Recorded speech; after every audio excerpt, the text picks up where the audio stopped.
বিচারক, দাড়িওয়ালা বিচারক নামাজ পড়ে যায় ভাস মাল নিয়ে একবারে সুন্দর করে লিখে দিয়ে দিচ্ছে যাও গে। আবার খুব নামাজ পড়তেছে, শয়তানে হাসে কে বাপরে বাপ কি চাচার চাচা, কত বড় বিচারক। শয়তানে হাসে কে আমার স্মৃতি একবারে 7 গুণ বেশি শয়তানি। প্রিয় মুসলমান আমার, এইগুলি আমাদের দুহাতের রুজি। আল্লাহর কোরআন এই জন্য বললেন দহারাল ফাসাদু ফিল বাররি ওয়াল বাহরি বিমা কাসাবাত আইদিন নাসি লিয়ুযীকাহুম বা'দাল্লাযী আমিলু লাআল্লাহুম ইয়ারজিউন। আমি আল্লাহ তোমাদের অপকর্মের জন্য, তোমাদের অন্যের জন্য আমি আল্লাহ তোমাদের উপরে বিপদ আমি আল্লাহ চাপাই দেই, মুসিবত চাপাই দেই, অনাবৃষ্টি চাপাই দেই, গরম চাপাই দেই, দুর্ভিক্ষ চাপাই দেই, যাতে তোমরা আমি আল্লাহর দিকে ফিরে আসো, আমি আল্লাহর দিকে তোমরা ফিরে আসো। সেই জন্য এইগুলি আমি আল্লাহ তোমাদের উপরে চাপাই দেই। বাংলাদেশের প্রত্যন্ত অঞ্চলগুলিতে কত সালাতুল ইস্তিসকার নামাজ হলো, কিন্তু বৃষ্টি হয় না। আজকে আবহাওয়া অধিদপ্তরকে দেখলাম, তারা সংবাদ দিল আগামীতে বৃষ্টির কোনো সম্ভাবনা বাংলার আকাশে নাই। যদি আল্লাহ দয়া না করে তাহলে বৃষ্টি হয়তো কিছুদিন বহুদিন নাও হতে পারে, গরম আরো বাড়তে পারে। যত গরম পড়বে ততই বিপদ আসবে। একটা ঘটনা না বললেই নয়, মুসা আলাইহিস সালাতু ওয়াস সালামের জমানাতে বৃষ্টি নাই, বৃষ্টি নাই, বৃষ্টির অভাবে বিরাট বড় খরা পড়ে গেল। কঠিন অসুবিধার মধ্যে সমস্ত বনি ইসরাইলরা, একবার দেখবেন সমস্ত বনি ইসরাইলরা মুসা আলাইহিস সালামের কাছে এসে বলল, নবী গো, বৃষ্টির বড় দরকার, বৃষ্টির অভাবে আমাদের ক্ষেত খামার নষ্ট হয়ে গেছে, ফসলাদি নষ্ট হয়ে গেছে, খেজুরের বাগান শুকায় গেছে, ঘাস তরুলতা পাতা মরে গেছে, উট দুম্বা ভেড়াগুলি শুকায় গেছে, দুধ পর্যন্ত শুকায় গেছে। বৃষ্টি যদি না হয় তাহলে আমরা মিশরবাসী ধ্বংস হয়ে যাব। নবী গো, আপনি দয়া করে আমাদের জন্য আল্লাহর কাছে বৃষ্টির জন্য প্রার্থনা করেন। হযরত মুসা নবী বনি ইসরাইলকে বললেন, তোমরা সবাই মিলে আসো, আমরা একটা প্রান্তরে আল্লাহর দরবারে বৃষ্টির জন্য হাত বাড়াই। সমস্ত বনি ইসরাইলবাসী আসলেন সালাতুল ইস্তিসকার নামাজ পড়ার জন্য। আমরা অনেকেই এখানে এক গ্রুপ, সেখানে এক গ্রুপ, এখানে 3 জন, এখানে 10 জন, এইভাবে সালাতুল ইস্তিসকার নামাজ পড়লে তো বৃষ্টি হবে না। সারা এলাকার মানুষ সবাই এক জায়গায় এসে নামাজ পড়বে, কান্নাকাটি করবে, তাহলে হয়তো আল্লাহর দয়া হইতে পারে। সবাই এসে তওবা করবে, তাইলে হয়তো আল্লাহর দয়া লাগতে পারে। যারা এসিতে ঘুমায় তারা কে তোরা চাইগে, আমরা তো এসি আছে, কি কথা কর না কে? এবার চিন্তা, আপনার তো এসি আছে, তোকার থেকে এসি নেই, তোরা চাইগে যা, ওরা এসির ভিতরে হয়ে রয়েছে। আবার অনেকের আছে তো টাকা তো 1 নম্বর না,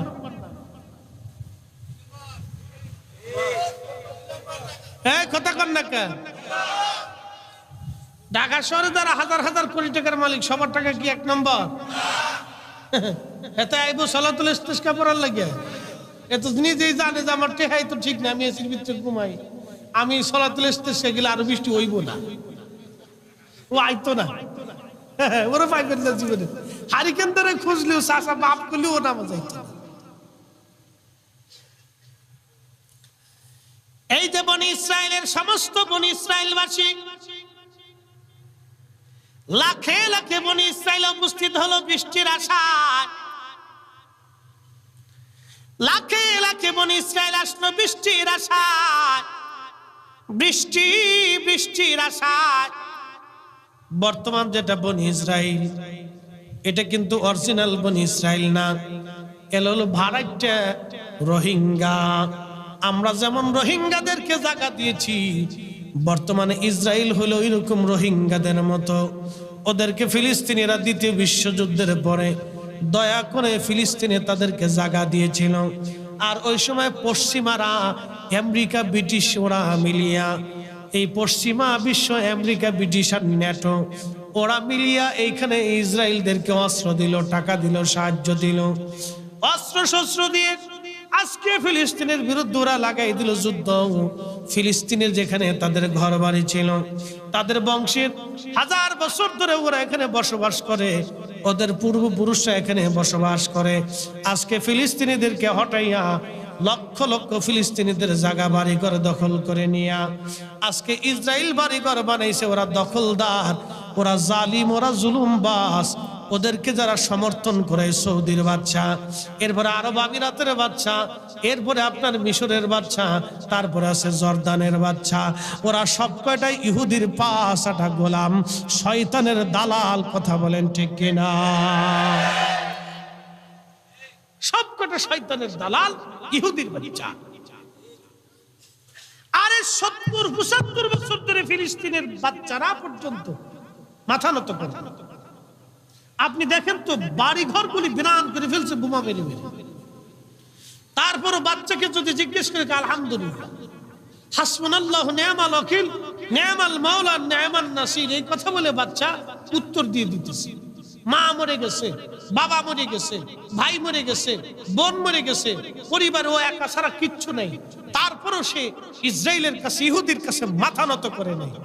আজ দেখলাম হামাসের মুখপাত্র মাথা উঁচু করে বলতেছে আমরা আবার যুদ্ধ চালিয়ে যাব। 200 দিন যুদ্ধ করেছি, তাতে কি হয়েছে? আজীবন পর্যন্ত এই মাটিতে যতদিন পর্যন্ত দখলদাররা থাকবে ততদিন আমরা মাথা উঁচু করে জিহাদ করে যাব, বাইতুল আকসার জন্য যুদ্ধ করে যাব। আরে ফিলিস্তিনের একটা বাচ্চার জুতার ওজন যা আছে, সৌদির বাচ্চার তত ওজন আল্লাহর কাছে নাই। এই বেঈমান মাথা নত করে দুহাবি, এই ওয়াহাবিজমটা কি মুসলিমটাকে ধ্বংস করে দিয়েছে। এই আব্দুল ওয়াহাব নজদি বাচ্চা সৌদ, এরা পুরো আরবটাকে তুর্কি খেলাফত থেকে আলাদা করে একটা কাতার বানাইছে, একটা ওমান বানাইছে, একটা ইয়ামান বানাইছে, একটা দুবাই বানাইছে, একটা বাহরাইন বানাইছে, একটা ইয়ামান বানাইছে, একটা জর্দান বানাইছে, একটা সিরিয়া বানাইছে, একটা সৌদি আরব বানাইছে, একটা ফিলিস্তিন বানাইছে, এই এরকম একটা ইরাক বানাইছে, একটা ইরান বানাইছে। ছোট ছোট দেশে পরিণত করছে। আগে এক সময় ইরান, ইরাক, মিশর, সৌদি আরব, জর্দান, ওমান, ইয়ামান, বাহরাইন, কাতার, দুবাই, কুয়েত, এইরকম আর সংযুক্ত আরব আমিরাত থেকে শুরু করে জর্দান দিয়ে ফিলিস্তিন দিয়ে একটা দেশ ছিল। এই একটা দেশ যদি, আরব দেশ যদি একটা দেশ থাকতো, আজকে সারা পৃথিবীর কাফেররা মুসলমানদেরকে পায়ে সালাম দিয়ে তারপরে পৃথিবীতে চলতো। এই আব্দুল ওয়াহাব নজদি দিয়েছে, এই পুরো আরবটাকে খণ্ড বিখণ্ড করে দিয়েছে। আজকে ওরা আমার দেশে আইছে 8 টাকার তারাবির নামাজ বানানোর জন্য, ওরা আমার দেশে আইছে ইসালে সওয়াব বন্ধ করার জন্য, ওরা আমার দেশে আইছে দোয়া বন্ধ করার জন্য, ওরা আমার দেশে আইছে মিলাদুন নবী বন্ধ করার জন্য। হে বল্লাচরের মুসলমান, হে চট্টগ্রামবাসী, সুন্নি মুসলমান যতদিন জিন্দা থাকবে, প্রয়োজন বোধে রাসূলুল্লাহর দুরূদ ও সালাম আমার এই জমিনে ঘরে ঘরে ঘরে ঘরে চালু হবে। হাত উঁচা করে বলেন ঠিক কি না?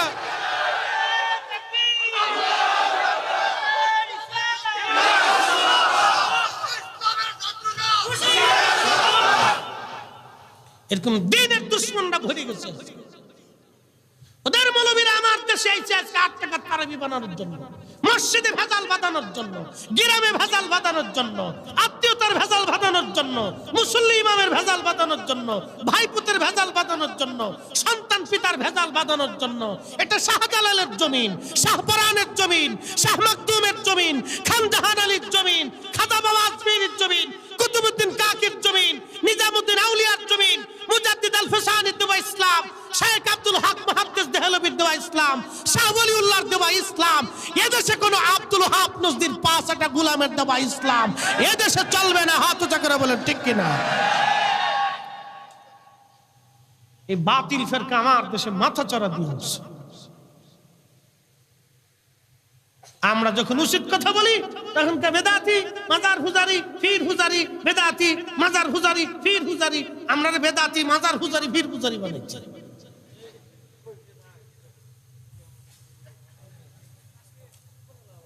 প্রিয় মুসলমান, খুব মনোযোগ দিয়ে, কঠিন পরিস্থিতির মধ্যে আমরা আছি। বলার ভাষা এগুলি আমাদের নাই, আজকে আমরা বড় কঠিন পরিস্থিতির মধ্যে আছি। বাজানো খুব মনোযোগ দিবেন। হযরত মুসা আলাইহিস সালাতু ওয়াস সালামের বনি ইসরাইলের লোকেরা সবাই একত্রিত হলো সালাতুল ইস্তিসকার নামাজ পড়ে আল্লাহর দরবারে দোয়া করার জন্য। আল্লামা ইমাম আবুল ফারাজ ইবনুল জৌজি 900 বছর আগে উইনুল হিকায়াতের মধ্যে লেখেন, যখন মুসা নবী একত্রিত হলেন হাজার হাজার লক্ষে লক্ষে বনি ইসরাইল নিয়ে আল্লাহর দরবারে হাত বাড়াইলেন, আমরা সালাতুল ইস্তিসকা পড়ি এখানে 300 এনে 200 ওনে 50 জন নিয়ে সালাতুল ইস্তিসকার নামাজ পড়ি। মূলত আমরা সবাই উপস্থিত হওয়ার কথা। এই 14 গ্রামে যদি সালাতুল ইস্তিসকা হয়, বৃষ্টি নাই, আমাদের সবাই যেতে হবে। আমাদের বাচ্চা কাচ্চা সহ সাথে করে ধরে নিয়ে যাওয়া লাগবে। নিজেরাও কাঁদতে হবে, তওবা করতে হবে, বাচ্চাদেরকেও কান্না করাইতে হবে। সবাই মিলে যখন আল্লাহর দরবারে হাত বাড়াবে তখন আমার মালিকের হয়তো দয়া লেগে যাবে। এটার নাম সালাতুল ইস্তিসকা। মুসা আলাইহিস সালাম সবাইকে নিয়ে দাঁড়ায় গেলেন। দোয়া চলতে লাগলো, কিন্তু দোয়া হয় কবুল হলো না। আল্লাহু আকবার। এমন একটা অবস্থা হলো যে আকাশের মেঘগুলি আকাশপুর থেকে উড়ে যায়, সরে যায়, আকাশ আরো পরিষ্কার হয়ে গেল। প্রচন্ড গরম আরো বেশি করে পড়া ধরল। বনি ইসরাইল ডাকতে বলল, নবী গো, আপনি না বললেন, আপনি সবাই নিয়ে দোয়া করলেন, বৃষ্টি তো হলোই না, আরো আমাদের প্রচন্ড গরম পড়ে গেল, কঠিন পরিস্থিতির মধ্যে আমরা পড়ে গেলাম। হযরত মুসা নবী ডাকতে বললেন, আমার বনি ইসরাইল, তোমরা শোনো, যার জীবনে গুনাহ আছে সে চলে যাও, যার গুনাহ নাই সে দাঁড়াও। যার গুনাহ আছে চলে যাও, যার গুনাহ নাই সে দাঁড়াও। যেতে যেতে অধিক মানুষ চলে গেল, যেতে যেতে অধিক মানুষ চলে গেল। অল্প কিছু বান্দা নিয়ে মুসা আলাইহিস সালাম আবার হাত ভরেন, আল্লাহ বৃষ্টি দাও। বৃষ্টি তো হলোই না, আরো প্রচন্ড গরম শুরু হয়ে গেল। প্রচন্ড গরমে অতিষ্ঠ হয়ে যাচ্ছে মানুষগুলি। বলল, হুজুর, বৃষ্টি তো হলোই না, আরো গরম শুরু হয়ে গেল। মুসা আলাইহিস সালাম ডাক দিয়ে বলেন, উম্মতের, আরে জীবনে একটা গুনাহ যারো করছো, একটা গুনাহ যে করছো সে চলে যাও, একটা গুনাহ যে জীবনে করো নাই সে বসে থাকো। কি বুঝলেন? আল্লাহু আকবার। সব চলে গেছে, সব চলে গেছে, সব মাঠ ফাঁকা, লক্ষ লক্ষ মানুষ চলে গেল।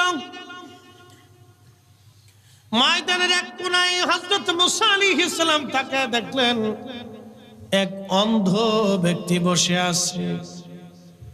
সুবহানাল্লাহ বললেন না? কেডা বসে রয়েছে? কানা, কানা বসে রয়েছে, কানা। ডাক দে, ডাক দিয়ে বলতেছে, কানা, অন্ধরে, তুই কি শুনিস নাই? আমি বলছি একটা গুনাহ যে করবে সে চলে যাবে, তুই বসে রয়েছিস কেন? সব চলে গেল। আন্ধা ডাকতে বলতেছে, নবী গো, সবাই যদি চলে যায়, আমি বসে রইছি, ঘোষণাটা তো আমি শুনলাম। মুসা আলাইহিস সালাম গো, আমি অন্ধর জীবনে মনে পড়ে না আমি কোনদিন একটা গুনাহ করেছি।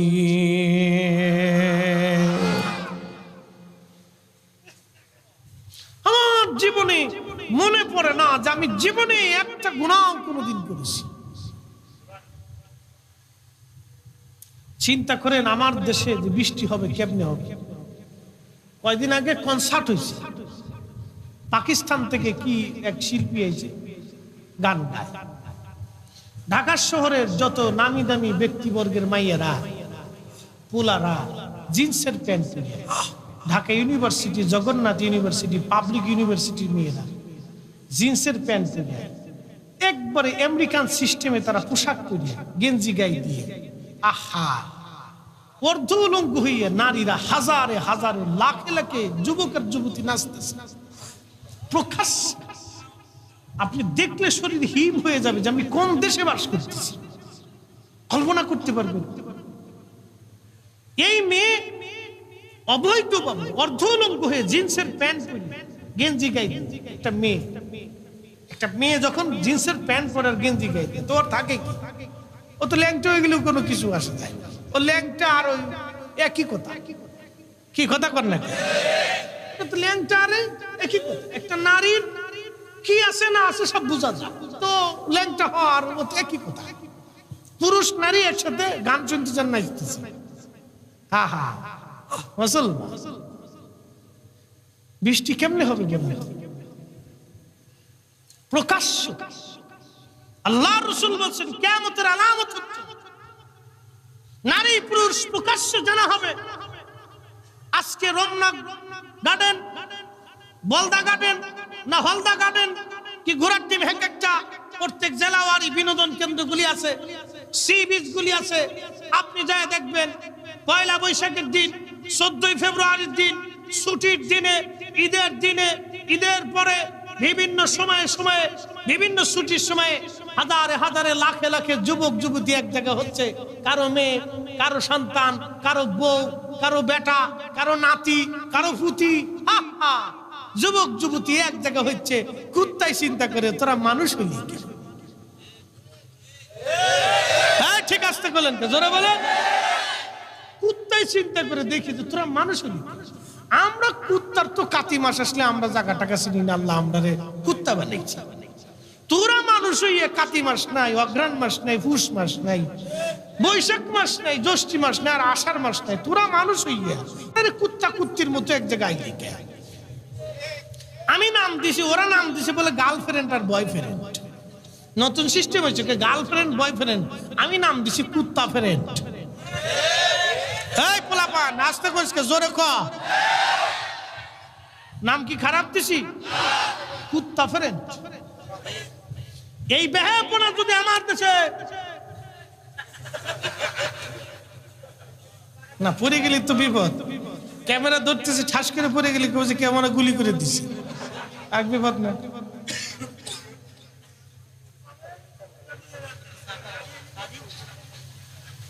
তুই তো জোয়ান মানুষ হয়ে বুড়া মানুষ মারার বুদ্ধি করছিস, তুই মনে করছিস এতে মরে গেলে তোর বালা নাকি? গরম করে একটা চা না দে, চিনি সারা দে, এমনি ডায়াবেটিস চিনি সারা দাদার লাগে চিনি সারা। পরিশ্রম করে, অনেক পরিশ্রম করে তরিকার জন্য, একটু নিবেদিত প্রাণী মানুষগুলো দৌড়াদৌড়ি করে তো ঘুম আসতে পারছে। আমি তো আসার আগে একসব ঘুমাই আইছি না, তো উপায় নেই আমার, কিছু করার নাই। যে গরম পড়তেছে তাল ঠিক থাকে না, তো খুব মনোযোগ দিয়ে এই পরিস্থিতি আমাদের চলতেছে, যার কারণে আমরা বিভিন্ন ধরনের আযাব গজব আমাদের আসতেছে। আচ্ছা আপনাদেরকে আজকে একটা কথা কই, ডায়াবেটিস একটা রোগ, আজ পর্যন্ত ওষুধ আবিষ্কার হয়েছে, নিরাময় হওয়ার ওষুধ আবিষ্কার হয়েছে? হয়নি। হার্টের রোগ একটা রোগ, আজ পর্যন্ত নিরাময় হওয়ার ওষুধ আবিষ্কার হয়েছে? যে জীবনে একবার হার্ট স্ট্রোক করছে সে শেষ। কি কথা কন না কেন? যার একবার ডায়াবেটিসে ধরছে সে কিন্তু শেষ, যার একবার ব্লাড প্রেসারে ধরছে সে কিন্তু শেষ, এটা আর সারে না। কি কথা কন না কেন? যে একবার ব্রেন স্ট্রোক করছে সে কিন্তু শেষ। এই জন্য শোনেন, এইগুলি আমাদের জন্য আল্লাহর পক্ষ থেকে বালা বালা। কি কথা কন না কেন? আল্লাহর পক্ষ থেকে এগুলি কি বালা, বিপদ বিপদ, এগুলো গজব। নিত্য নতুন রোগ আসতেছে কিন্তু সারতেছে না। অনেকের জুয়ান ছেলে স্ট্রোক করে বসছে, নানান রোগে আক্রান্ত, অসুস্থ হয়ে পড়তেছে, কিছু করার নেই। মাঝে মধ্যে দেখা যায় স্ট্রোক করে মরে যাচ্ছে। সেদিন মাতার বাড়ি গেলাম কক্সবাজার, একটা ছেলে আল্লাহু আকবার, গত বছরও ছিল মাহফিলে, এবছর দুনিয়াতে নাই, কবরে চলে গেছে। জোয়ান বেটা স্ট্রোক করে মরে গেছে। এরকম চলতেছে। এগুলো এক ধরনের বালা মুসিবত আমাদের উপরে। এই বিভিন্ন এই সমস্ত অপসংস্কৃতি, বেহাপনা আমার দেশে বাড়তে বাড়তে, আপনি কি বলবেন? আমার দেশের নারী সমাজ কত দূর পর্যন্ত আগায় গেছে যে নিজের কলিজার টুকরা সন্তানকে হত্যা করিয়ে পরপুরুষের হাত ধরে চলে যেতেছে। এই আসতে বলেন কেন, জোরে বলেন। তাহলে এটা কতটুকু পরিমাণে আইকামে জাহেলিয়াত ঢুকলে একটা মার কাছে সন্তানের নিরাপত্তা নাই। হ্যাঁ, এগুলি কি গজব না? এ তো কঠিন সমস্যা আমাদের দেশে, মহামারীর মতো। আপনার শুনলে গা শিহরে উঠবে, শরীর হিম হয়ে উঠবে, এরকম আহারহ হচ্ছে হাজারে হাজারে। স্বামী পরিশ্রম করে বিদেশ থেকে টাকা পাঠাচ্ছে, স্ত্রী আরেকজনের হাত ধরে চলে যাচ্ছে। পরকীয়ার কি কঠিন পরিস্থিতি আমার দেশে চলতে চাইছে, আপনি কল্পনা, মাথা নষ্ট হয়ে যাবে। এগুলি আমাদের জন্য গজব, এগুলি আমাদের জন্য বালা। এই জন্য বৃষ্টি বন্ধ হয়ে গেছে, গরম বেড়ে গেছে, অনাবৃষ্টি শুরু হয়ে গেছে। আবার যখন বৃষ্টি হবে তো হতেই থাকবে, বন্যা হচ্ছে তো হয়ে যাচ্ছে। এই পরিস্থিতিগুলি আমাদের জন্য বড় ভয়াবহ। কয়েকদিন আগে খবরে দেখলাম এক মেয়ের 17 দিন পর্যন্ত ধরে নিয়ে, আমার দেশের মেয়েরা ছেলেরা তো বুঝে না, ওরা প্রীতি বাঁধায়, নাম দিছে প্রেম প্রীতি। এই প্রেম প্রীতির ভান ধরিয়া কালকে যশোরে দেখলাম হিন্দু বেটা এই এক মেয়ের সাথে প্রেম প্রীতি করে নিয়ে বাস মেরে ফেলে দিচ্ছে। চলতেছে এগুলি। মুসলমান মেয়ে হিন্দু বেটার লগে প্রেমে পড়ে চলে গেছে। চি চি চি, মুসলমান, লজ্জা করা উচিত, শরম করা উচিত। এগুলি চলতেছে। যুবক যুবতী চলতেছে নিয়ে ব্ল্যাকমেইল করে, মোবাইলে ভিডিও করে বছরের পর বছর তার সাথে ব্ল্যাকমেইল চলতেছে। এগুলি সাবধান। আপনার যদি সতর্ক না হন তাহলে আমার সন্তানগুলি আগামীর জন্য ভয়াবহ পরিণতির শিকার হবে। এক্ষুনি সতর্ক হতে হবে। আপনার ছেলে, আপনার মেয়ে, আপনার নাতি, আপনার পুতি কোথায় যায়, কি করে, কোন জায়গা যায়, কখন আসে, কখন যায়, কি করে, একবারে সার্চ লাইটের মতো টর্চ লাইট মেরে মেরে পরীক্ষা নিরীক্ষণ করতে হবে।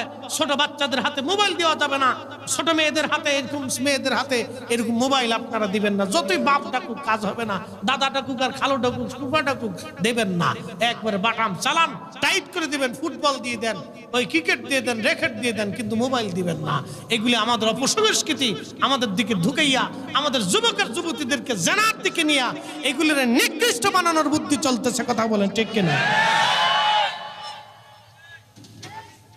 ওরা ঠিক করে তো কালকে মোবাইল টিপবে,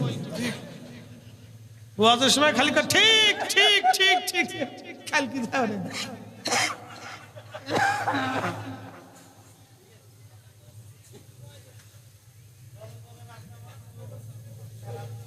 আগে আমরা খেলাধুলা করছি, আর ফুলাবান বয়ে থাকে মোবাইল টিপে, ও কয়েকদিন পর তো ডায়াবেটিস হয়ে যাবে। হ্যাঁ, চোখের সমস্যা হবে, ডায়াবেটিস সমস্যা হবে, কত নানান সমস্যা। আগে আমরা খেলাধুলার ছোটে আমরা হুঁশ পেয়েছি না, ওরা খেলাধুলার মাঠ পর্যন্ত নেই, করবে নাকি? কষ্ট হইতেছে আপনাদের? একসাথে বলেন তো আল্লাহু আকবার। না আরো জোরে, আরো জোরে বলেন। একটু দরুদ শরীফ পড়েন। আল্লাহুম্মা সাল্লি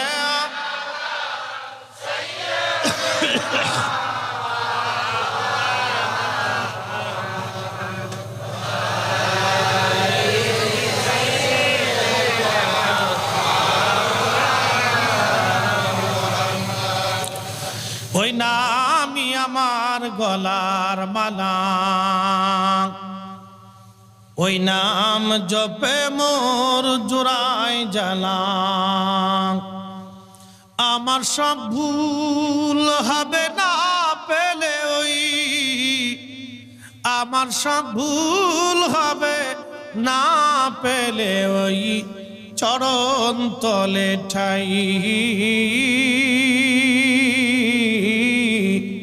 ওই নামের মাঝে কি যেন এক শান্তি খুঁজে পাই। বলেন ওই নামের মাঝে কি যেন এক শান্তি খুঁজে পাই। আমি বিভোর হই রসুল নামের দুরুদ পড়ে যাই। ওই নামের মাঝে কি যেন এক শান্তি খুঁজে পাই। আল্লাহুম্মা সাল্লি আলা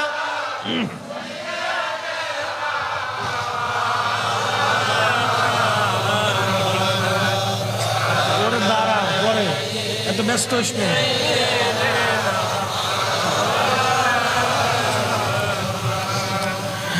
বন্ধুগণ আমার, হাজরাতে মুসা আলাইহিস সালাতু ওয়াস সালাম ডাক দিলেন, অন্ধ বলো কি? বলে, হুজুর, জীবনে কোনোদিন মনে পড়ে না আমি কোনোদিন কোনো গুনাহ করেছি, তবে নবী গো একটা ভুল করেছিলাম, এই ভুলটা যদি গুনাহ হয় তাহলে আমি চলে যাব, আর যদি গুনাহ না হয় আমি বসে থাকব।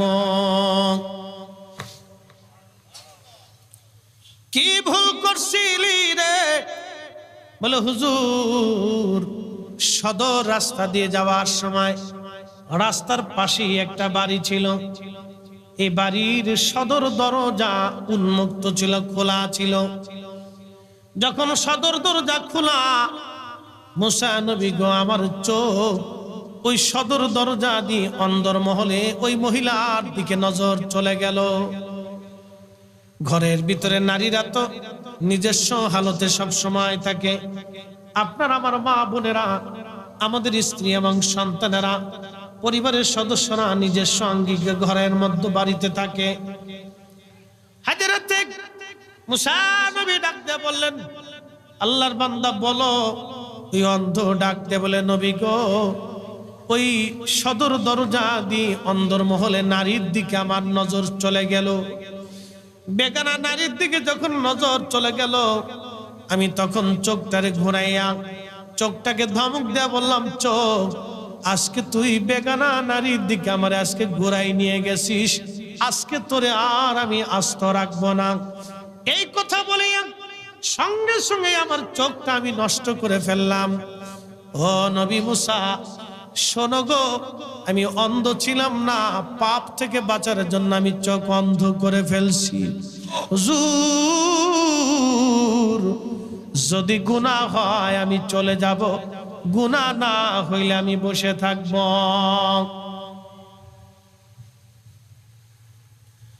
আল্লাহর কোরআন বলতেছে, ইন্নামাল মুমিনুনা আল্লাযীনা ইযা যুকিরাল্লাহু ওয়াজিলাত কুলুবুহুম ওয়া ইযা তুলিয়াত আলাইহিম আয়াতুহু যাদাতুহুম ঈমানা।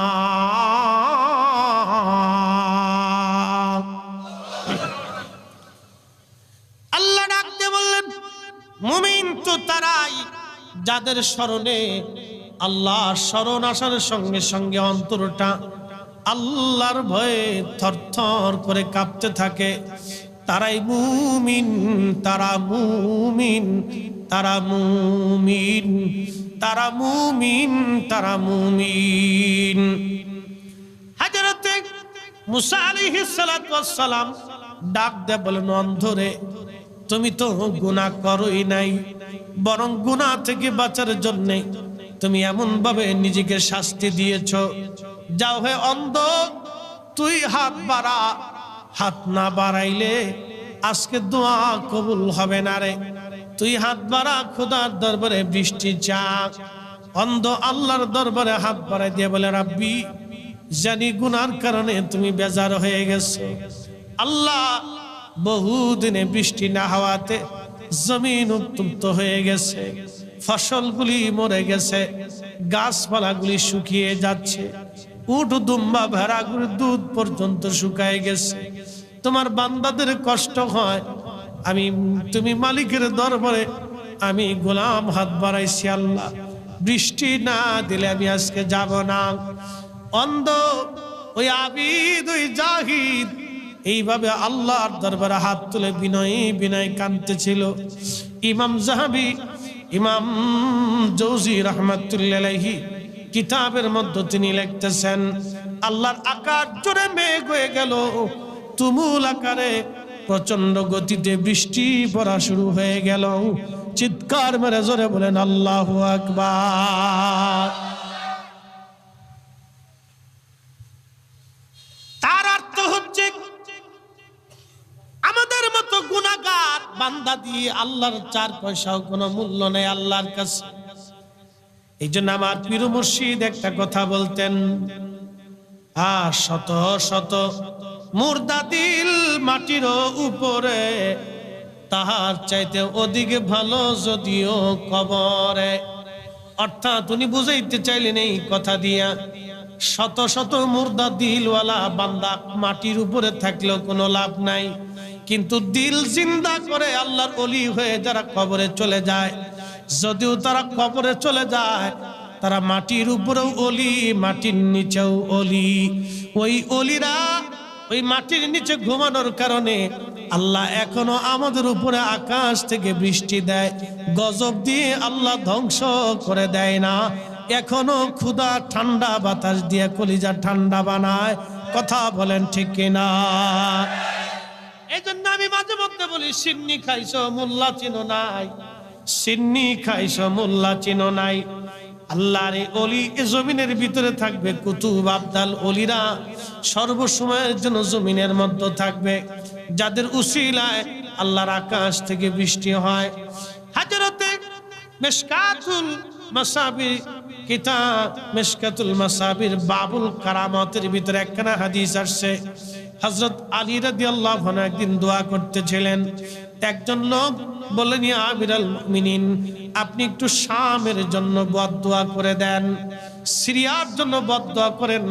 শাম বলা হতো বর্তমানে জর্দান, সিরিয়া, লেবানন, লিবিয়া, ফিলিস্তিন, মিশরের এক অংশ দিয়ে বিরাট অংশটাকে বলা হতো শাম। শামের জন্য আপনি বদদোয়া করে দেন। তখন হযরত আলী রাদিয়াল্লাহু আনহু বদদোয়া করলেন না। দোয়া শেষ হয়ে যাওয়ার পরে ওই লোকটা ডাকতে বলল, আমিরুল মুমিনিন, আপনি শামের জন্য কেন বদদোয়া করলেন না? হযরত আলী কাররামাল্লাহু ওয়াজহু বললেন, শোনো হে আল্লাহর বান্দা, আমি আমার মাসুক নবীর পবিত্র জবান থেকে শুনেছি, ওই শামের ভিতরে আমার আল্লাহ রাব্বুল আলামিন 40 জন আবদাল রেখে দিয়েছেন। একজন ইন্তেকাল করলে আরেকজনকে আবদাল বানাইয়া আল্লাহ 40 জন পুরা করে রাখেন। ওই 40 জনের উসিলায় আল্লাহর আকাশ থেকে বৃষ্টি হয়। ওই শামের উপরে আল্লাহ বৃষ্টি নাজিল করেন, ফসল ফলায়। আল্লাহ শত্রু থেকে শামবাসীদেরকে আল্লাহ হেফাজত করে। অতএব আমি আলী আল্লাহর আবদালদের বিরুদ্ধে বদদোয়া করতে পারি না। চিৎকার মেরে জোরে বলেন আল্লাহু আকবার। ওলি আবদাল, গাউস, কুতুব, আখের আবদাল, মুজাদ্দেদ, এইরকম তামাম পৃথিবীতে থাকবে। তাদের উসিলায় আল্লাহর আকাশ থেকে বৃষ্টি হয়, গজব আযাব থেকে আল্লাহ বাঁচায়। সিন্নি খাইছো মোল্লা চিনো নাই। শাহজালালের জমিন, শাহপরানের জমিন, শাহ মাকদুমের জমিন, শাহ আলী বুগদাদির জমিন, 360 আউলিয়ার জমিন। এই জমিনে অসংখ্য ওলিরা ঘুমায়। আমরা মুসলমানরা ওলিদের পক্ষে আছি, পক্ষেই থাকবো।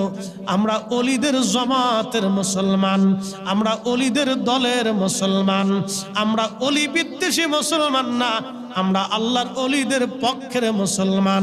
কথা কোন ঠিক কিনা? আমরা অরিজিনাল না ডুপ্লিকেট? রোহিঙ্গা না অরিজিনাল? আমরা রোহিঙ্গা না, আমরা অরিজিনাল। যারা এদেশে নতুন করে আবিজাবি আনছে, এগুলো সব হলো রোহিঙ্গা। কথা কন না কেন, ঠিক কিনা? সব রোহিঙ্গা আমরা দেশে হয়েছি। ওরা এসে কইতেছে তোরা বেদাতি, তোরা চলে যা। আমরা বেদাতি বানাচ্ছি। হ্যাঁ, রোহিঙ্গার এই গ্রুপ, এই ওহাবি, এটি আমরা একবার তোরা বেদাতি চলে যা। ওরা এমন ভাব লইছে যে ওরা অরিজিনাল। হ্যাঁ, এ বাতিল আমার দেশে এসে এখন বলতেছে তোরা ডুপ্লিকেট, চলে যা। হাজিরিন, হযরতে মালিক ইবনে দিনারের কথা বলছিলাম। তিনি ওয়াজ করতেছিলেন, লোকে বলল, হুজুর কিছুদিন আগে আপনারা মদপাই দেখলাম, এখন আপনি ওয়াজ করেন, আপনার হালত কেমনে পরিবর্তন হলো বলবেন কি? মালিক ইবনে দিনার রাহমাতুল্লাহি আলাইহি বলেন, আল্লাহর বান্দা শোনো, আমি সত্যিকার অর্থে আগে মদপাই ছিলাম, নেশাখোর আমি ছিলাম। আমি প্রত্যেক দিন রাত্রে নেশা করতাম। আমি একদিন লাইলাতুল বরাতের রাত্রিবেলা আমি মদের বোতল নিয়ে, মদের বোতলের মধ্যে মদ ঢেলে আমি মদ পান করতেছিলাম। আমার ছোট্ট মেয়েটা, তখন ছোট্ট মেয়েটা হাঁটা চলাফেরা শিখেছে, দৌড়াদৌড়ি করা শিখেছে। আমার মেয়েটা 3 বছর বয়স হয়েছে। এই মেয়েটা দৌড়া এসে আমার সামনে থেকে মদের গ্লাসগুলি ফেলে ফেলে দিতে লাগলো। আর আমার কাছে খুব ভালো লাগতো, আমার বাচ্চাটা আমার কাছে আসতো, আমার মেয়েটা আমার খুব ভালোবাসতো, আমার ছাড়া থাকতো না, আমার কাছে কাছে থাকতো, আমার কোলের মধ্যে থাকতো, আমার কাছে খুব ভালো লাগতো। তার প্রতি আমার খুব মায়া ভালোবাসা বেশি হয়ে গেল। এত পরিমাণে ভালোবাসা হলো, আমি ওকে না দেখলে থাকতেই পারতাম না।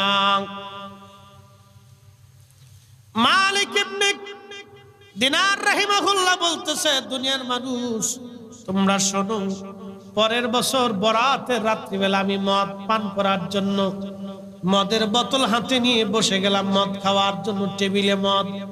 বুঝতেই পারতেছেন বরাতের রাত্রিবেলা যেই বেটা মদ খায় এটা কত নম্বর মুসলমান আর বুঝার বাকি নাই, ঠিক কিনা? খুব দুর্ধর্ষ মুসলমান সে, কঠিন অন্তরের অধিকারী। বরাতের রাত্রিবেলা মদ পান করে, কিন্তু ওই রাত্রিবেলা সে কেঁদে ফেললো। মদ পানের সময় কাঁদতে লাগলো। গত বছর মেয়েটা ছিল, আজকে 2-3 মাস হলো মেয়েটা মারা গেছে, ছোট্ট মেয়েটা মারা গেছে। আজকে মেয়েটা কাছে নাই। মেয়েটার স্মরণে মালিক ইবনে দিনার বলেন, আমি কেঁদে কেঁদে মদ পান করে ঘুমিয়ে পড়লাম। ওই ঘুমের মধ্যে আমি একটা ভয়ঙ্কর স্বপ্ন দেখলাম। স্বপ্ন দেখি আল্লাহর জমিনে হাসর কায়েম হয়ে গেছে, বিরাট বড় মাঠ, আল্লাহু আকবার, বিরাট বড় মাঠ, বিরাট বড় মাঠ, শুধু আগুন, হাহাকার, ক্রন্দন, কান্নাকাটি, বিপদ আর বিপদ, মুসিবত আর মুসিবত, বিরাট বড় মাঠ। আল্লাহর নবী বলেন, উম্মতে হাসরের মাঠে 3 জায়গা সন্তান মাকে ভুলে যাবে, মা কলিজার টুকরা সন্তানকে মনে রাখবে না। হাসরের মাঠে 3 জায়গা মা সন্তান ভুলে যাবে, বাবা সন্তান ভুলে যাবে, সন্তান বাবা ভুলে যাবে, বন্ধু বন্ধুর খবর রাখবে না, ভাই ভাইকে ভুলে যাবে, স্বামী স্ত্রীকে ভুলে যাবে, স্ত্রী স্বামীকে ভুলে যাবে। হাসরের মাঠে 3 জায়গা।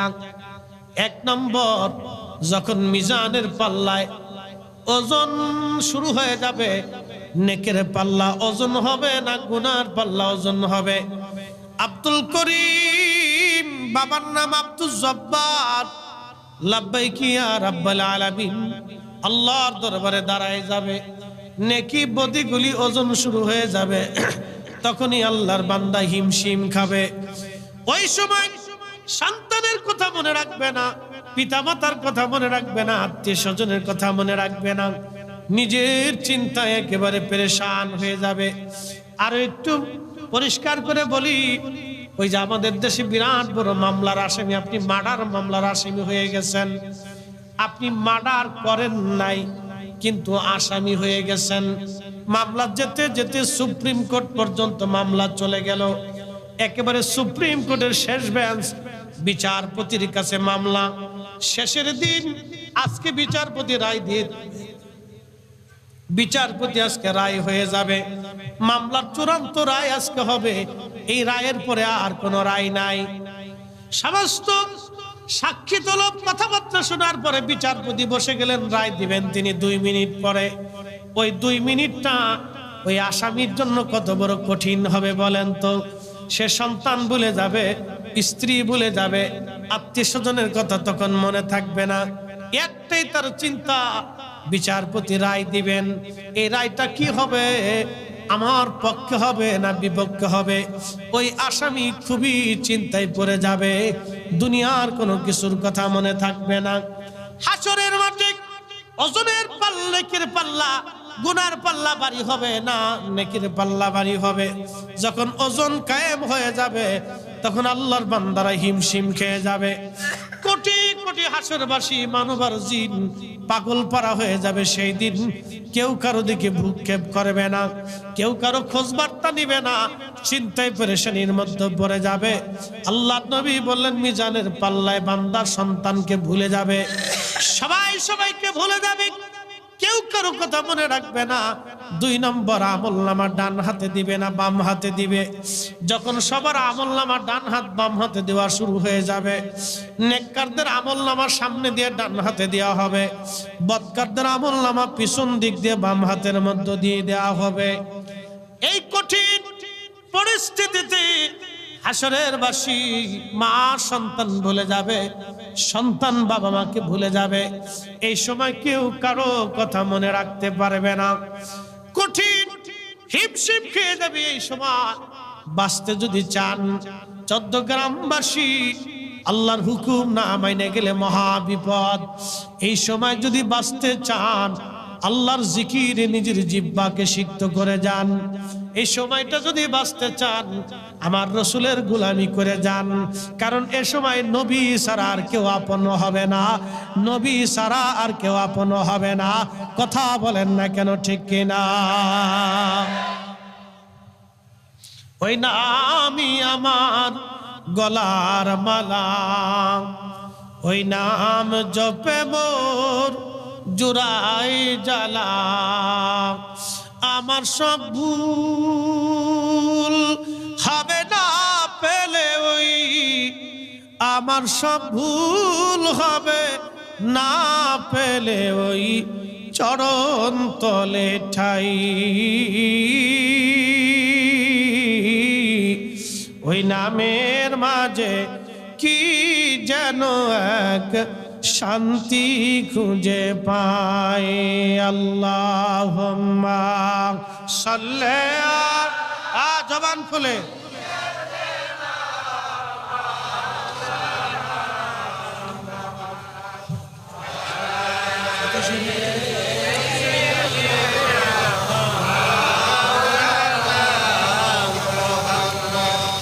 বন্ধু আমার, 3 নাম্বার মিজানের পাল্লা, 3 নাম্বার ফুলসিরাতের ঘাট। ফুলসিরাতের ঘাটে কেমনে পার হবে এ চিন্তায় হাসরবাসী পেরেশান হয়ে যাবে। কেউ কারো কথা মনে রাখবে না, কেউ কারো কথা মনে রাখবে না। এই সময় বড় কঠিন। মালিক ইবনে দিনার রাহমাতুল্লাহ আলাইহি বললেন, দুনিয়ার মানুষের তোমরা শোনো, হাসরের মাঠে আমারে শাস্তি দেওয়ার জন্য বিরাট বড় একটা অজগর সাপ আমাকে তাড়া করতে লাগলো। আমি হাসরের মাঠ ধরে দৌড়াইতে লাগলাম। খুবই কঠিন আমার ওই স্বপ্ন দেখি, বিরাট বড় অজগর সাপ, খুবই ভয়ঙ্কর। এই সাপটা আমাকে তাড়া করতে লাগলো। আমি দৌড়াই, বহু মাঠ ভরে দৌড়াইতে লাগলাম, কিন্তু কেউ আমার সাহায্য করে না। আমি দেখলাম হাসরের মাঠের এক কোণায় এক বৃদ্ধ বসে আছে। তার পোশাকগুলি খুবই সুন্দর, কিন্তু সুঘ্রাণ ও শরীর থেকে আসে। বৃদ্ধের কাছে দৌড়ে যে বললাম, বৃদ্ধ রে, আমারে তুমি আজকে সাহায্য করো, ওই সাপ আমাকে তাড়া করতেছে, সাপটাকে তুমি একটু তাড়ায় দাও। বৃদ্ধ ডাকতে বলল, মালিক ইবনে দিনার রে, আমি দুর্বল, হীন ক্ষীণ, এত বড় অজগর সাপ তাড়ানোর ক্ষমতা আমার নাই, অন্য কোথাও তুমি চলে যাও। মালিক ইবনে দিনার রাহমাতুল্লাহ আলাইহি বলেন, দুনিয়ার মানুষ, আমি যেতে যেতে যেতে যেতে পোড়া হাসরের মাঠ দৌড়াইতে লাগলাম। দেখলাম বিরাট বড় বড় আগুনের কুণ্ডুলি, জাহান্নামের বিরাট বড় গর্জন আর তর্জন। আমি পাগল পাড়া হয়ে দেখলাম পাশেই বিরাট বড় সুন্দর মনোরম একটা মহাপ্রাসাদ। এই প্রাসাদের প্রত্যেকটা রুম সোনা দানা মণিমুক্তা দিয়ে সাজানো আছে, খুবই সুন্দর বিরাট বড় প্রাসাদ। এই প্রাসাদের মধ্যে ছোট্ট ছোট্ট বাচ্চারা খেলাধুলা করে। আমি ওই দিকে দৌড়াই যেতে লাগলাম। ঠিক এমন সময় ওই প্রাসাদের পাহারাদার ফেরেশতা সে ডাকতে বলো, ও বাচ্চারা, ও শিশুরা, ও বালকেরা, কিশোররা, তোমরা দ্রুত গতিতে দৌড়ে এসো, একজন বান্দাজ বিপদগ্রস্ত হয়ে গেছে। এই প্রাসাদের মধ্যে তার হয়তো কোনো আমানত আছে, অর্থাৎ তার কোনো সন্তানই প্রাসাদের মধ্যে আছে। দরজা খুলে দিল ফেরেশতা। মালিক ইবনে দিনার বলেন, আমি দৌড়াইয়া প্রাসাদের দরজা দিয়ে ভিতরে ঢুকলাম। দেখি হাজার হাজার ছোট ছোট বাচ্চা মার দিকে। এমন সময় তাকে দেখি রে, আমার সেই ছোট্ট মেয়েটা 3 বছর বয়সে মারা গিয়েছিল। ওই মেয়েটাও আমার সামনে এসে দাঁড়ায় গেল। আর ওই সাপটাকে ধরার জন্য মেয়েটা যখন হাত বাড়াইলো, সাপটা অজগর পালায়ে চলে গেল। আমি বসে গেলাম প্রাসাদের মধ্যে, আমার মেয়েটাও আমার কোলের মধ্যে বসে গেল।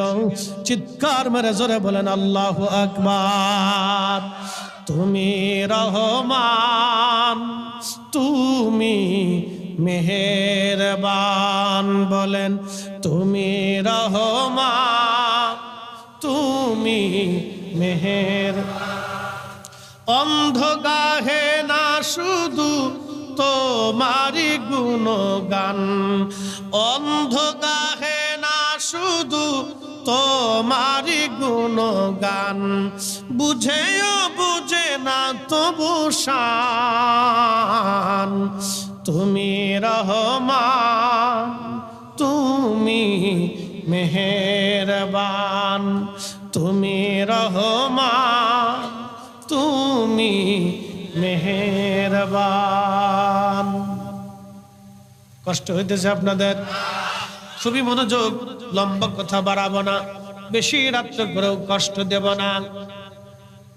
হাজরাতে মালিক ইবনে দিনার রাহমাতুল্লাহ আলাইহি বললেন, দুনিয়ার মানুষ আমার মেয়েটা কোলের মধ্যে বসে গেল, আমার দাড়ির মধ্যে আঙ্গুল ঘুরাইতেছিল আর বলতেছিল, আব্বু এখনো কি সময় হয় নাই তুমি পাপ কাজ থেকে ফিরে আসবা? আব্বু এখনো কি সময় হয় নাই তুমি পাপ কাজ থেকে ফিরে আসবা? আব্বা জান, আর কত তুমি অন্ধকারে নিমজ্জিত থাকবা? কত তুমি নামাজ ছেড়ে দিবা, রোজা ছেড়ে দিবা, কত অন্যায় করবা গো বাবা? তোমার তো হায়াত শেষ হয়ে আসতেছে আব্বা জান, এখনো কি তোমার সময় হয় নাই গো বাবা? এই বলে বলে আমার মেয়েটা আমার দাড়ি ধরে ধরে চুলগুলি টানতেছিল। আমি বললাম, মা রে, আমার কয়েকটা প্রশ্নের জবাব তোমরা দেবা। বলতেছে, আব্বা বলো। প্রথম নম্বর, ওই সাপটা কেন আমারে তাড়া করতেছিল রে মা, বলবা কি? মেয়েটা ডাক দিয়ে বলল, আব্বা জান, ওই সাপটা অজগর সাপ হলো আপনার বদ আমল। এই বদ আমলটাকে সার্পে পরিণত করে আমার আল্লাহ আপনাকে তাড়া করাইতেছিল শাস্তি দেওয়ার জন্য। বলল, মারে বুঝলাম তো, কিন্তু আমি এক বৃদ্ধর কাছে সাহায্য চাইতে গেলাম। মেহেশরের মাঠের এক কোনায় বৃদ্ধ বসা ছিল। মেরে বলবো এই বৃদ্ধ লোকটাকে। মেয়েটা ডাকতে বলল, আব্বা জান, ওই বৃদ্ধটা হলো আপনার নেক আমল। আপনি নেক আমলটাকে বৃদ্ধ বানায় রাখছেন, ক্ষীণ হীন দুর্বল বানায় রাখছেন। এই জন্যে ওই বৃদ্ধ লোকটা আপনার সাপ থেকে বাঁচাইতে পারে নাই। আপনার ওই নেক আমল আপনারকে কাজ দিতে পারে নাই, কারণ আপনার আমল দুর্বল, গুনার কাজ আপনার ভারী হয়ে গেছে। গুনার কাজ ভারী হয়ে গেছে। গুনার কাজ ভারী হওয়ার কারণে, আপনার নেক আমল দুর্বল হওয়ার কারণে আজকে এই কঠিন পরিস্থিতির শিকার আপনি হয়ে গেছেন। মালিক ইবনে দিনার রাহমাতুল্লাহ আলাইহি ডাক দিয়ে বললেন, মারে, তারপরে তুমি বলো, এই বিরাট বড় প্রাসাদের মধ্যে হাজার হাজার ছোট ছোট বাচ্চারা কারা জান্নাতের প্রাসাদ? তখন মেয়েটা ডাক দিয়ে বলল, আব্বা জান, যারা ছোট্টকালে মায়ের কোল খালি করে আল্লাহর ডাকে সাড়া দিয়ে চলে আসে, এই বাচ্চাদেরকে আল্লাহ এই জান্নাতের পরিবেশের ভিতরে আল্লাহ লালন পালন করতে থাকেন। আব্বা জান, এই বাচ্চাগুলি কিয়ামতের ময়দানে ওই বাবা মার জন্য সুপারিশ করনেওয়ালা হয়ে যায়। চিৎকার মেরে জোরে বলেন সুবহানাল্লাহ। যে সন্তান ছোট্টকালে বাবা মার কোল খালি করে আল্লাহর ডাকে সাড়া দেয়, এই বাচ্চাগুলি কিয়ামতের ময়দানে আল্লাহর দরবারে ওই বাবা মার জন্য সাহায্য করে, ওই বাবা মার জন্য সুপারিশ করনেওয়ালা হয়ে যায়। আপু প্রাসাদের দিকে আসতেছিল বিদায়ে, আজকে আমি তোমার এই সুপারিশ করতে পারছি, সাহায্য করতে পারলাম বাবা। তবে কি তোমার এখনো সময় হয় নাই? তওবা করে তুমি ভালো হয়ে যাবা। এখনো কি সময় হয় নাই? তওবা করে ভালো হয়ে যাবা। মালিক ইবনে দিনার রাহমাতুল্লাহ আলাইহি বললেন, স্বপ্ন আমার ভেঙে গেল, স্বপ্ন থেকে উঠিয়া তওবা করিয়া জীবনের সমস্ত সম্পদগুলি আল্লাহর রাস্তায় দান করিয়া আমি আল্লাহ পাওয়ার জন্য রাস্তায় বের হয়ে গেলাম। এত পরিমাণে আল্লাহওয়ালা হয়ে গেলেন তিনি, এত বড় ওলি তিনি হয়ে গিয়েছিলেন। পৃথিবীর বড় বড় ইমামরা তার নামে কিতাব লিখে গেছে, তার প্রশংসা করে গেছে। একবার জোরে বলা যাবে কি আল্লাহু আকবার। এই জন্য ওলিদের দাম, ওলিদের কথা কর না কেন, ওলিদের জোরে কর, ওলিদের দাম বেশি। কারণ কি? ইন্না আকরামাকুম ইনদাল্লাহি আতকাকুম। আল্লাহর ওলিরা যার অন্তরে তাকওয়া বেশি, আল্লাহর দরবারে তার দাম বেশি। সুবহানাল্লাহ। কি বাড়ি যাইয়া ও দিন মজুর হতে পারে, রিকশাওয়ালা হতে পারে, ও আধা শিক্ষিত হতে পারে, চ্যান্সেলর ও প্রিন্সিপালও হতে পারে। শিক্ষা, মেধা, জ্ঞান, গরিমা, অর্থ, বিত্ত, সৌন্দর্য এগুলি দিয়ে আল্লাহর দরবারে নাজাতের কোনো রাস্তা যদি থাকতো তাহলে হযরত বেলালের কোনো বেলুই ছিল না। যদি বংশ দিয়ে নাজাতের রাস্তা হইতো তাহলে আবু জাহেল নাজাত পাইতো, বেলালে নাজাত পাইতো না। যদি সৌন্দর্য দিয়ে নাজাতের ব্যবস্থা থাকতো তাহলে হযরত বেলালের কিছু পাওয়ার কথা না। যদি অর্থবিত্ত দিয়ে নাজাতের ফয়সালা হইতো তাহলে রোম সম্রাটরা নাজাত নিয়ে নিত, ওয়াসাল কারণীর 4 পয়সাও মূল্য ছিল না। কিন্তু আল্লাহর দরবারে ওয়াসাল কারণীর দাম বেশি, কারণ ইন্না আকরামাকুম ইনদাল্লাহি আতকাকুম, তার অন্তরে আল্লাহর ভয় বেশি ছিল। অথচ রাসূলের দরবারে বসে একটা হাদিসও কোনোদিন শুনে নাই, আল্লাহর নবীর দরবারে বসে একটা কোরআনের আয়াতও কোনোদিন শুনে নাই।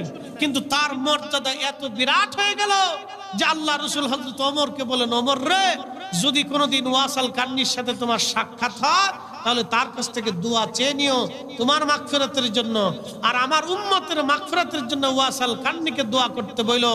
কারণ আমার ওয়াসাল কারণী দোয়া করতে দেরি হবে, আসমান থেকে দোয়া কবুল হইতে দেরি হবে না।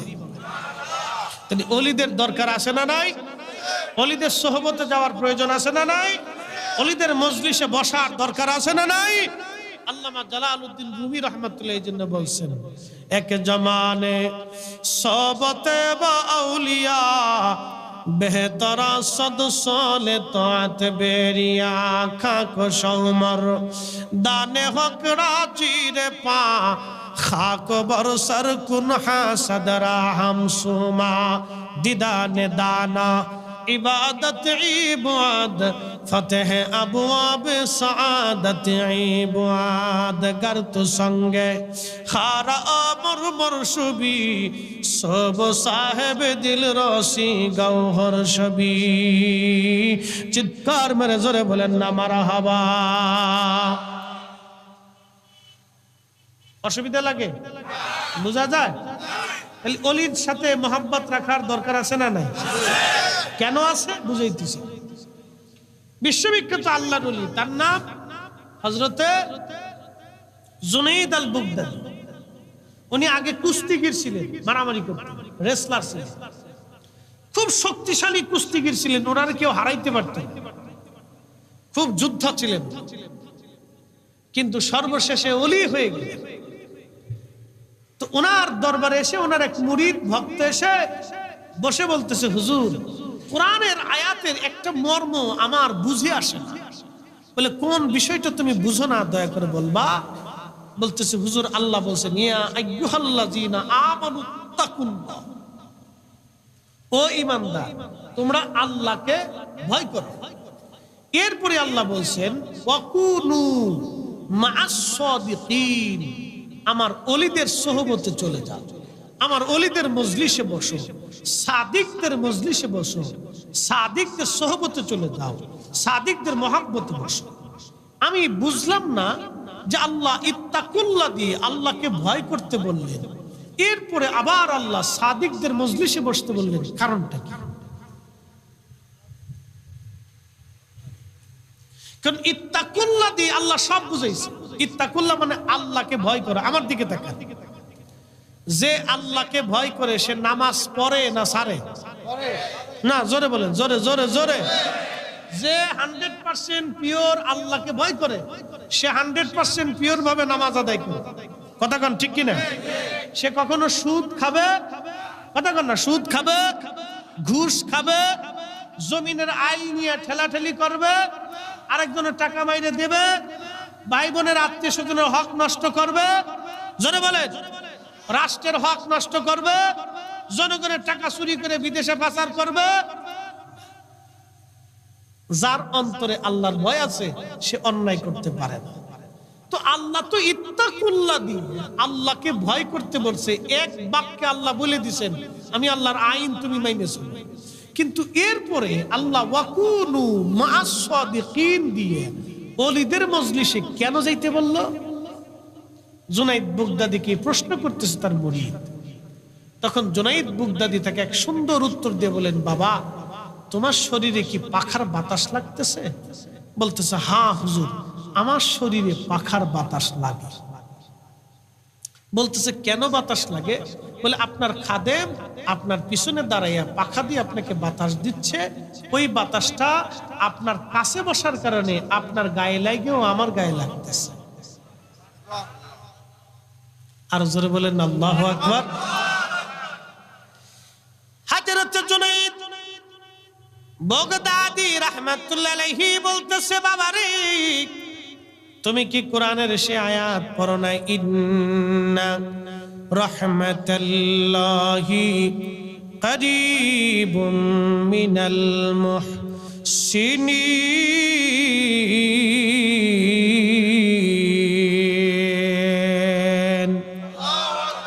নিশ্চয় আল্লাহর রহমত মুহসিন বান্দাদের নিকটবর্তী। ঠিক কিনা? নিশ্চয় আল্লাহর রহমত মুহসিন ওলিদের নিকটবর্তী।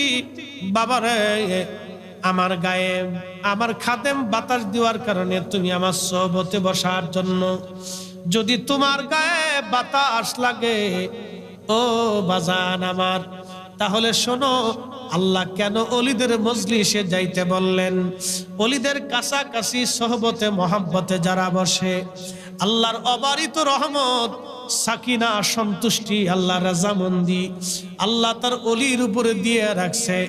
অলি কিন্তু ভোটাভুটিতে অলি হয় না, অলি হয় আল্লাহর সন্তুষ্টির কারণে। ঠিক কিনা? অলি কার সন্তুষ্টিতে হয়? আল্লাহর সন্তুষ্টিতে অলি হয়। অলি ভোটাভুটি দিয়ে হয়। একটা ঘটনা শুনে বলবো না? কষ্ট হইতেছে আপনাদের? রাত কেবল সোয়া 12টা বাজে, 1.5 ঘন্টা ওয়াজ হয়েছে। আর 2-10 মিনিট না পারিলে আসলাম ভাই আমার আবার হাদিয়া দিবেন না, এটা আর এক জ্বালা আছে, বিপদ আছে। আজকে সার্ভিস কম দিয়েছেন, মাইনা কম দিয়ে চলে যায়। তো মনোযোগ দেন। এই আশেপাশে যারা আছেন তারা শুনে, আমাদের ফরিদপুরের কানাইপুর, ফরিদপুরের কানাইপুর আমার এলাকা, ফরিদপুর সদর থানার একটা এলাকা কানাইপুর।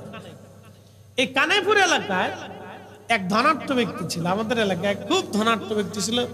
80 থেকে 90 দশক, খুব পয়সাওয়ালা, অনেক জমিদার, কয়েকশো বিঘে সম্পত্তির মালিক ছিল, কয়েকশো বিঘে। অর্থাৎ আমাদের দেশের 26 শতকে এক পাখি, 52 শতকে 1 বিঘে, তার কয়েকশো বিঘে সম্পত্তির মালিক ছিল। তো বুঝেন কি পরিবারের সম্পদ ছিল। ওই সময়কার অনেক পয়সাওয়ালা, অর্থওয়ালা লোক ছিল। তো ওই সময় দরবার শরীফে মানুষ গরু হাঁটাই লয়ে যেত, কাফেলা ছিল না, গরু হাঁটাই লয়ে যাওয়া, মাথায় করে তো খেদমত হুজুর কেবলা থাকতো। এই সময় ওই লোকটা চিন্তা করলো যে 8 যদি এত বড় মেলা বসে তাহলে আমিও পারব, আমার তো পয়সা করি কম নাই। তখন তো গরু 2 সাইডে ফেলাইলে মানুষ কিন্তু কম হইতো না, তখন মানুষের দরিদ্রতা বেশি ছিল, পয়সা করি কম ছিল। বিরিয়ানি রানলে মানুষ খুব খুশি হইতো, যাইতো, বসতো। তো উনি গরু 2 সাইডে ফেলাই দিয়ে একটা বিরাট বড় মাহফিল টাহফিল দিয়ে একবারে, উনি যদি এমনি মাহফিল করে তাহলে অসুবিধা নেই, কিন্তু উনি পাল্লা দিতেছে যে 8 যদি এত বড় মজমা মিলাইতে পারে তাহলে আমি পারবো না কেন? সে যদি একা একা করে তাহলে অসুবিধা নেই, আল্লাহর কাজ করতেছে গরু, সে কিন্তু আল্লাহর ওলির সাথে পাল্লা দিতেছে। কি দিতেছে? পাল্লা। সে পাল্লা দিতেছে যে ওখানে যদি এত বড় মজমা মিলিয়ে তাহলে আমি কেন মজমা মিলাইতে পারবো? তো ওই বেটা করলো কি, প্রথম বছর 2-4টা গরু ফেলাইলো, এরপরের বছর একটু বাড়াইলো, এরপরের বছর একটু বাড়াইলো, মোটামুটি 4-5 বছরে একবার বিরাট বড় একটা মজমা মিলিয়ে ফেল। কিন্তু এই মজমাতে আল্লাহর সন্তুষ্টি নাই। আমার পীর ও মুর্শিদের দরবারে আজকে কত বছর ধরে চলতেছে বলেন? হ্যাঁ, 54 বছর না? 54 বছরে আজ পর্যন্ত 40 শট পড়ছে। হ্যাঁ জাকির ভাইরা কথা কর না কেন? তেলে শর্ট পড়ছে, তরকারি শর্ট পড়ছে, গোশতে শর্ট পড়ছে, কোনো কিছু শর্ট পড়ে না। চালাই কি? না না, একসাথে বলে হ্যাঁ হয়েছে না, আরো জোরে বলেন কে চালায়? কালকে ছিলাম মহেশখালী। মহেশখালীর পাশে একটা দ্বীপ আছে কুতুবদিয়া। এই কুতুবদিয়ার একজন ওলি আছে, তার নাম মালিক শাহ রহমাতুল্লাহ। আল্লাহু আকবার কন্যা। একবারে সাগরের ভিতরে বিচ্ছিন্ন একটা দ্বীপে উনি বসবাস করতেন। এই কুতুব আল্লাহর ওলি এখানে ঘুমাই রয়েছেন। ওনার অনেক কারামত আছে, বহু ঝড় তুফান উনি দুয়া দিয়ে থামাই ফেলে দিচ্ছে। আল্লাহু আকবার। পানি এখনো মানুষ আশ্চর্য হয় যে পানি উপরে উঠে কিন্তু কুতুব দিয়ে ভাসে না, কুতুব দিয়ে দ্বীপ ডুবে না। এটার নাম ওলি। এজন্য আমরা সুন্নিরা ওলিদের পক্ষে আছি, কথা কন না কা? আর ওরা খালি বেদাতি বেদাতি বেদাতি বেদাতি, ও সাতার ফতর গোষ্ঠী কিলে, কথা কন না কা? মালিক শাহ রহমাতুল্লাহ আল্লাহু আকবার। এই কুতুব দিয়ার কুতুব তিনি ঘুমাই রয়েছে। লোকেরা বলতেছে হুজুর ও প্রত্যেক সারা বছরে মানুষ বলে খাবার খায়, ওই কুতুব দিয়া যারা যায় ফ্রি খাইতেছে সারা বছর। পুরুষে হাজার হাজার মন চাল জ্বলতেছে, মানুষকে খাওয়াচ্ছে, চলতেছে, চালাচ্ছে আল্লাহ। তা চালায় কে? তাহলে ওলিদের উপর সন্তুষ্ট হয় কে? তো ওই বেটা জোর করে মজমা মিলাইতে চাইছে, আল্লাহর সার্টিফিকেট নেই, জোর করে মিলাইতে চাইছে আমার এলাকা। মিলাইতে মিলাইতে আল্লাহকে দাঁড়াও তোমার মিলাইতেছে। মান আদালি ওয়ালিয়ান ফাকাদ আযানতুহু বিল হার। আমার ওলির সাথে দুশমনি করলে যা হয় এটা আল্লাহ পাক যুদ্ধ ঘোষণা করে। এই বেটা কয়দিন পরে এই শোনেন, একবার যদি গরিবত্ব আসা শুরু হয় আপনি চারপাশে শুধু অন্ধকার দেখবেন, মনে রাখেন। যদি আল্লাহ আপনার পতন দেয় খালি দেখবেন চারপাশ দিয়ে অন্ধকার আসতেছে। এটা নষ্ট হয়, ছেলে মরে যায়, গরু মরে যায়, ছাগল মরে যায়, নিজে অসুস্থ হয়, বউ অসুস্থ হয়, এই এক দুর্ঘটনা আসে, ওই মুসিবত আসে। এদের দেখতে দেখতে টাকা পয়সা ডানে বামে যাইতে যাইতে বেচতে বেচতে বেচতে বেচতে কয়েক বছরের ভিতরে একবারে নিঃস্ব হয়ে যায়। কথা ঠিক কিনা? নিঃস্ব হয়ে যায়। তো ওই বেটার অবস্থা তাই হইল। আল্লাহর ওলির মহান ওলির সাথে পাল্লা দিতে যাইয়া শেষ পর্যন্ত সমস্ত সম্পদ হারাইলো। আমার বাস স্ট্যান্ডে ভিক্ষা করিয়া গাড়ির নিচে পড়ে মরে গেল, ভিক্ষা করে খাইতে না। হ্যাঁ, আমার এলাকা বাস ভিক্ষা করে খাইতে। অথবা আমার পীর ও মুর্শিদের সাথে যারা পাল্লা দিতে গেছে লাস্টে ভিক্ষার থালি হাতে পড়ছে, ভিক্ষার থালি হাতে পড়ছে। সব জায়গায় পাল্লা পাল্লি চলে না, সব জায়গায় পাড়াপাড়ি চলে। যোগ শ্রেষ্ঠ মহাবলী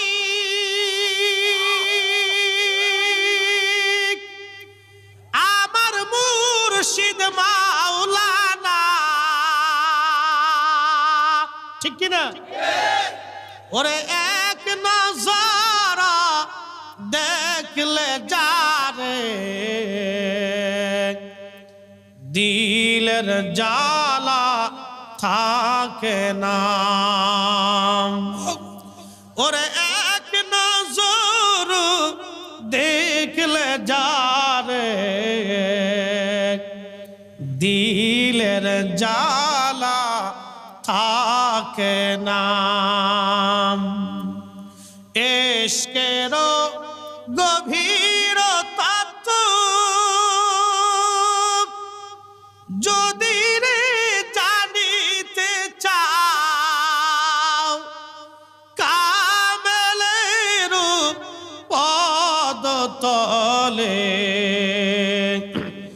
নেশার হইয়া যাও। ওরে মুর্শিদের চরণ তলে নেশার হইয়া যাও। দেখ না হৃদ করিল দান অমূল্য চক্ষুরতন ইব্রাহিম সারিয়া দিল মহামূল্য সিংহাসন ওরে ইব্রাহিম সারিয়া দিল মহামূল্য সিংহাসন আল্লাহ ইয়া রহমান ইয়া রহিম